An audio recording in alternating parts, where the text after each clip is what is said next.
Philippe Lamberts, bonjour. Vous êtes député européen et coprésident du groupe des Verts ici au Parlement européen. Et en cette année 2017, vous allez devoir avaler des dossiers lourds et indigestes. Alors au bar de l'Europe, je vous ai servi un petit bouillon de légumes qui doit vous aider à digérer pour commencer un Brexit dur que Theresa May a annoncé la semaine dernière. Mais finalement, est-ce que ce n'est pas surtout pour les Anglais que le Brexit risque d'être dur? Si on écoute Theresa May, qui en effet a choisi l'interprétation la plus dure et brutale du référendum du mois de juin, et surtout si on écoute son ministre des Finances agiter la menace de transformer le Royaume-Uni en un paradis fiscal, mais aussi un enfer social, c'est plutôt pour les citoyens britanniques, pour les PME britanniques, que ça risque d'être un enfer. Parce qu'il est évident que si le Royaume-Uni se livre au dumping social et fiscal, ce sont les plus fragiles des Britanniques qui payeront la facture à la fin des comptes.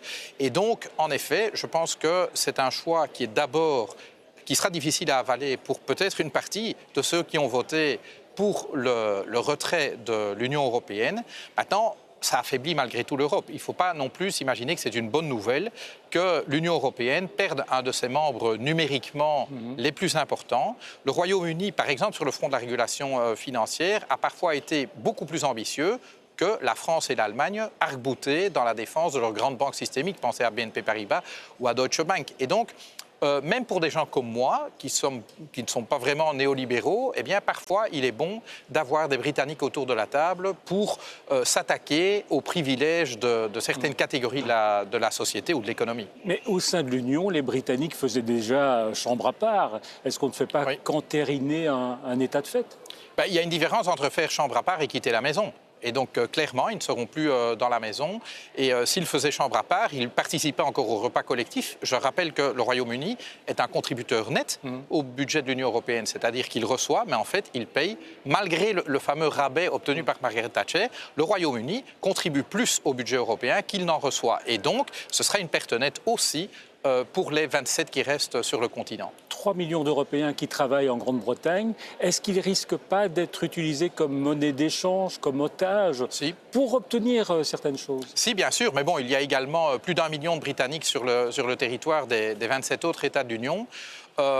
On sent monter déjà au Royaume-Uni aujourd'hui, non pas dans la classe politique, mais en tout cas moins dans la classe politique que dans la société, une vague de xénophobie. Autrement dit, la campagne du référendum a libéré un certain nombre de démons, dont celui de la xénophobie. Et je pense que ceci est à nouveau pas une bonne nouvelle pour le Royaume-Uni, c'est pas non plus une bonne nouvelle pour le reste de l'Union européenne, parce que ce qu'on voit chez son voisin, on se dit on peut s'autoriser à le faire aussi.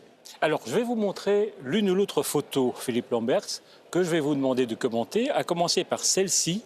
Est-ce que cet homme vous fait peur? Bien sûr, parce que d'abord, je ne suis pas psychologue, mais en tout cas, quand on l'observe, on se dit que cet homme est un malade mental, et je mesure mes mots. Autrement dit, ce n'est pas une personne équilibrée, et d'avoir une personne instable à la tête de la plus grande force nucléaire du monde, ça ne peut pas... ça ne peut pas ne pas vous inquiéter. Il n'aime pas l'Europe, mais il ne va pas nous lancer un missile sur la tête. Non, pas à ce point-là. Mais c'est bien la première fois depuis la Seconde Guerre mondiale que nous avons aux États-Unis un président qui est ouvertement opposé à l'intégration de l'Union européenne, qui va activement travailler à diviser les Européens. Je ne crois pas que c'est une bonne nouvelle. Maintenant, ça peut peut-être nous rassembler. Maintenant, ma lecture des choses est aussi que j'ai entendu beaucoup de personnes, de commentateurs, après l'élection, dire oui, mais vous savez, il a été extrême dans sa campagne, mais comme tout le monde, il va recentrer son discours une fois élu. Qu'observe-t-on? C'est que Donald Trump est à bien des égards fidèle au Donald Trump de la campagne. Le président aujourd'hui est en train de mettre en œuvre un certain nombre de mesures discriminatoires. On l'a vu sur les droits des femmes en matière de santé reproductive. On le voit sur la question du mur avec le Mexique. On le voit sur les traités de libre-échange. On le voit sur l'autorisation d'oléoducs qui vont complètement à l'encontre de la lutte contre le changement climatique. Le Donald Trump président fait ce que le Donald Trump en campagne avait promis, et donc c'est beaucoup plus qu'inquiétant. C'est une menace, je pense, pour la stabilité tout simplement du monde. Vous dites, ça peut peut-être nous rassembler. Pourquoi l'Europe est-elle incapable d'évoluer quand il n'y a pas une menace? Oui, mais ça, c'est un phénomène très humain que parfois, lorsque on est dans un environnement relativement agréable, on se focalise sur ces différences. Et puis, quand on a des adversaires communs, à un moment, ça peut forcer un rassemblement. Or, pour la première fois, l'Europe est entourée d'adversaires. Je vais dire, entre Poutine à l'est, Erdogan au sud-est, plus loin à l'est, Xi Jinping, quand on voit les régimes faillis en Afrique du Nord, quand on voit maintenant Trump aux États-Unis, l'Europe ne compte pas beaucoup d'amis dans le monde. Et donc, ça devrait plutôt nous inciter à nous rassembler plutôt qu'à nous diviser. Autre photo, Antonio Tajani. C'est le nouveau président du Parlement européen. Il a été élu la semaine dernière. C'est un Italien, un conservateur, un démocrate chrétien, proche de Berlusconi. J'ai envie de poser la même question. Cet homme vous fait peur? Non, peur, pas parce qu'il ne détient pas, en étant président du Parlement, les mêmes pouvoirs qu'un président des États-Unis, tant s'en faut. J'attends de voir comment il va présider le Parlement. C'est clair qu'on sort de 5 ans de présidence Schulz, une présidence que je qualifierais d'impériale, un régime très personnel. Où Martin Schulz était d'abord l'agent d'influence de Jean-Claude Juncker au sein du Parlement européen.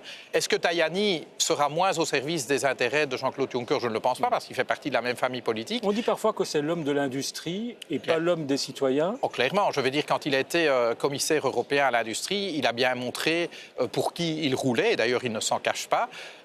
C'est un homme dont Business Europe, la fédération des entreprises européennes, se réjouit de la nomination. Et donc, très franchement, ça n'est pas quelqu'un de mon bord politique. Maintenant, c'est une personne avec qui on peut avoir des conversations. C'est quelqu'un peut-être avec qui nous pourrons travailler, nous verrons bien. Mais en tout cas, clairement, ce n'était pas notre choix. Il dit qu'il veut réconcilier l'Europe et les citoyens. Parole, parole. J'aurais tendance à dire que il est très difficile aujourd'hui de dire qu'on veut réconcilier l'Europe avec le citoyen si on fait l'Europe des multinationales. C'est l'un ou l'autre, mais on ne peut pas faire les deux. Et c'est le chemin qu'il risque de prendre. Je pense, en tout cas jusque maintenant, si je dois me fier à son parcours précédent, c'est plutôt l'homme de multinationales que l'homme des citoyens. Mais il a aussi dit qu'il n'avait pas de programme et que son programme, c'était celui du Parlement européen. Là, il a raison.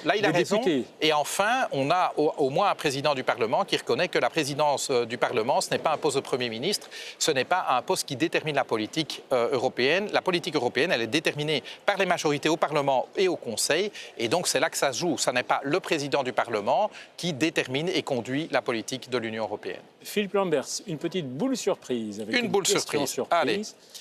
Que vous allez lire à haute voix et sans crainte. Alors, nous disions un dîner avec Donald ou avec Melania.